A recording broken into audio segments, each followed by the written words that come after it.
যে বন্ধুরা সবসময় শুধু চরমনের বিরোধিতা করেন, আমি তাদেরকে বলবো যে একটু মনোযোগ দিয়ে এই আলোচনাটুকু শুনবেন, তারপর আপনার মতামত জানাবেন। বাজানদের সরমনের কত দিক দিয়ে সোশ্যাল মিডিয়ার মাধ্যমে এমনকি কত দিক দিয়ে সরমনের বিরোধিতা আল্লাহর পাগলের বিরোধিতা করে। বাবা কত বদমাইশটা সরমনের বিরোধিতা করে কোনো কিছু করতে পারে নাই, শুধু সরমনাই উপর দিক যাইতেই আছে, যাইতেই আছে, যাইতেই আছে, যাইতেই আছে। এরা দুনিয়ার রাজনীতি করে বাবা মানুষকে খুশি করার জন্য না, একমাত্র মাওলারে খুশি করার লাগিয়া।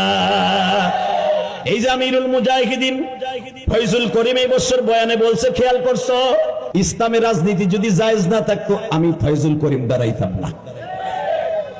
আমারে জনগণ চায় নাই, আমি হই নাই, এতে আমার কোনো ক্ষতি নাই। অনেক নেতারা না হইয়া রাস্তায় লাফালাফি করছে, কারচুপি হয়েছে, হারচুপি হয়েছে।